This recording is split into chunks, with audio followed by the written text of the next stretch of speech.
Subscribe now and press the bell icon. Never miss an update. Hi friends, welcome back to our channel Odia family lifestyle. तो आज मुझे गोटे video नहीं कि आसी तो आज मुझे करी मेकअप। तो आपण मैंने मो वीडियो को देखो तो भल लगे लाइक शेयर सब्सक्राइब करेंगे। चलते जल्दी जल्दी मो वीडियो को स्टार्ट करवा। तो मुझे नेली रोज वाटर मो फेस को क्लीन करी। तो मो फेस रे रोज वाटर को भल से अप्लाई कर नौची। एबे मु नेछि ब्लू हेवन कंसीलर। मो आई मेकअप फर्स्ट करी से मो आई रे मो कंसीलर अप्लाई करूची।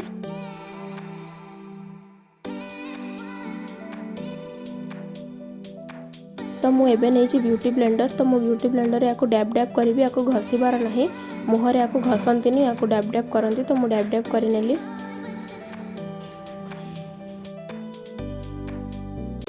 तो मु पूरा भल भाव में मो आईब्रो को फिल करनेबी। मुझे मो आईब्रो को सेट कर नौची से ब्रश साहाय्य।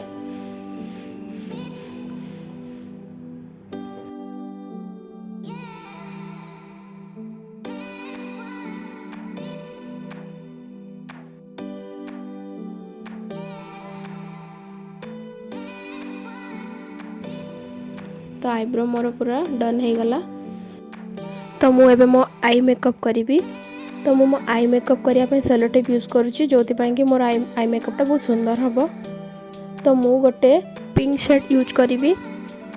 तो मु मोर ब्रश हेल्प रे मु पूरा आई मेकअप करुँची।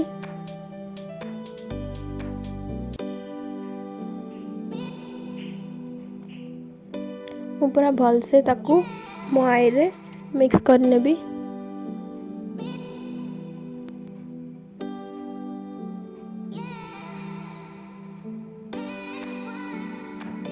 तो मो एपट आई रे भी ताकू अप्लाई करनेली। दुईटा आई शेडो को मिक्स करके मो आउटर कॉर्नर अप्लाई कर दोची।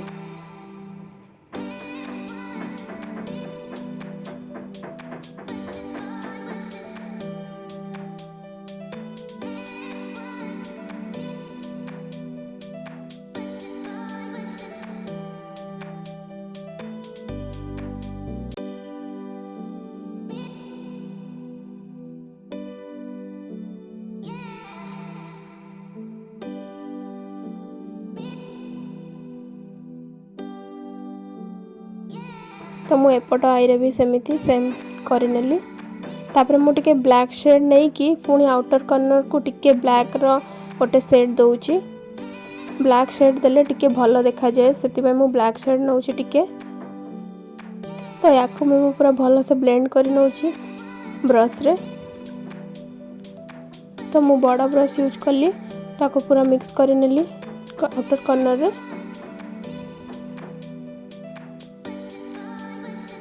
एबे मु कंसीलर अप्लाई करली।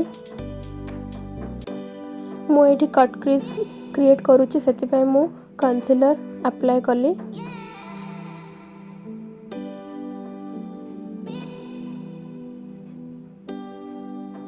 कंसीलर सहित ब्लैक आई शेडो को मु मिक्स करनेली। ताको पूरा भलो से ता सहित मैच करनेली। देन पुणी मु गोटे पिंक शेड नहीं कि मो आउटर कॉर्नर को फर्स्ट मु फिल करी।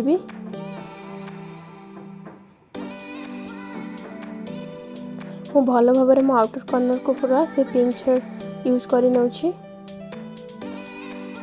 देन मु पुणी मो आई शेडो पैलेट रो गोटे ब्लू शेड नहीं कि मो आई रो मझी पार्ट रे अप्लाई करी नउची। मु 3 शेड रो आई शेडो क्रिएट करूची। तो मु 3टा शेड यूज करूची एठी। तो मु याको पिंक आई शेडो सहित मिक्स करी नउची। देन पुणी मो आई शेडो पैलेट रो मु गोटे गोल्डन शेड नहीं कि मो इनर कॉर्नर रे अप्लाई करूची। इनर कॉर्नर रे पूरा भल भाव में अप्लाई करी नउची।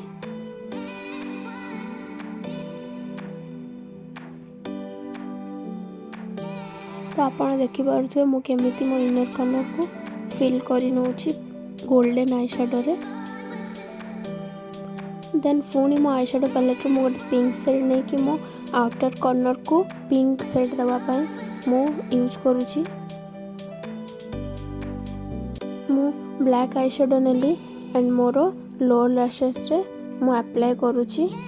हेवन रो आईलाइनर नहीं कि मु गोटे विंग आईलाइनर क्रिएट करी बिकॉज मते विंग आईलाइनर बहुत पसंद से मु सब बेले विंग आईलाइनर क्रिएट करे।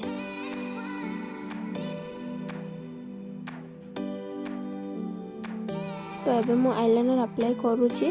तो एबे मु मोर से सेलो टेप को काढ़ी नेबी, काढ़ी सारी की पुणी आउ थरे विंग आईलाइनर क्रिएट करी। तो मु एबे आको बाहर करी नेली। देखि पारुथिबे आपण केमिति मोर आई शैडोटा हेची पूरा सुंदर हेकिना हे जाइछि। तो एबे मु मो विंग आईलाइनर क्रिएट करी नेली।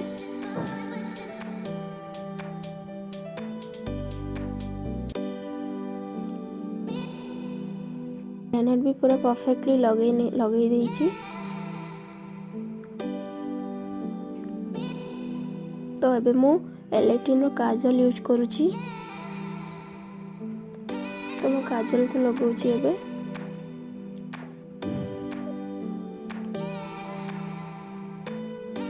इनर कॉर्नर रे भी टिके फांका थिला तो मु ताको फिल करे नउछि काजल साहाय्य रे। तो एबे मु नेछि मस्कारा ब्लू हेवन रो। मु फॉल्स आईलैशेस यूज करेनी सेति पई मु मोर ओरिजिनल आईलैशेस तादरे ही मु मस्कारा लगैनी।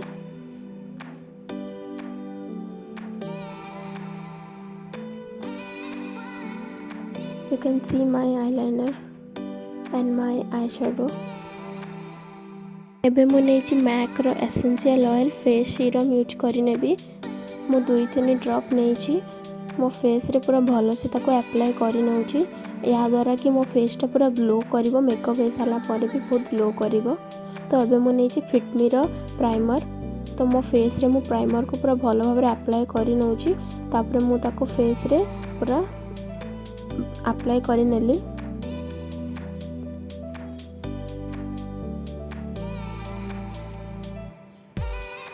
तो मु एबे नेछि ब्लू हेवन रो फाउंडेशन। एटा 30 रुपीस रे जो जे कोनो से स्टेशनरी शॉप मिलुछि। आपण चाहिले याको आनी परिबे, बहुत कम प्राइस रे मिलुछि। मते यार शेड भी बहुत भल लागे तो मु सेते पे एटा यूज करे। तो याको मो फेस रे पूरा भलो से अप्लाई करी नउछि फिंगर सहाय्य रे। मो पूरा फेस रे मु अप्लाई कर देली।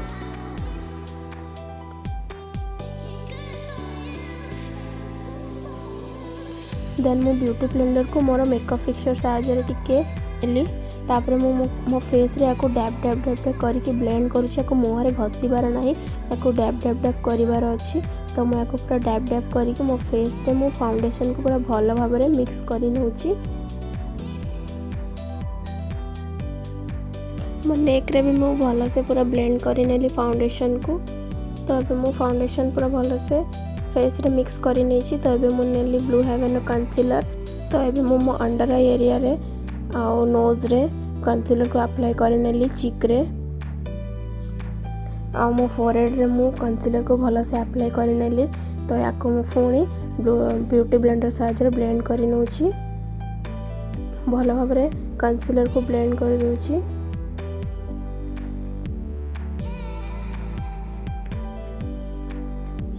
तो मो कंसीलर को मु ब्लेंड करी नेली। तो एबे मु नेछि powder, compact powder, Lakme compact powder use कली फेस रे मु, जोति पई कि मो फेस रे झाळ बाहरी बनी।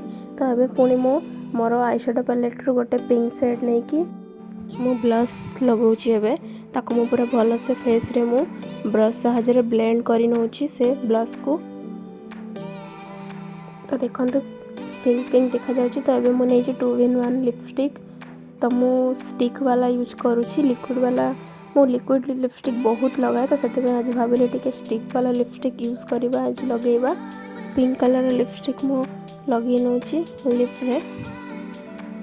पूरा साइज करी किना भलो से लिपस्टिक को अप्लाई करी नउछि।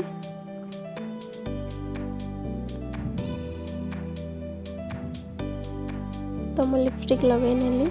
तो मो साड़ी मैचिंग रो गोटे इयरिंग्स मु पिंधिली।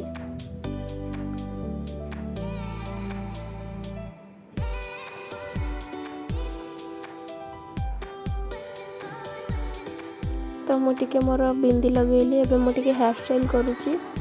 तो मते हेयर स्टाइल बहुत पसंद तो मु करिली हेयर स्टाइल।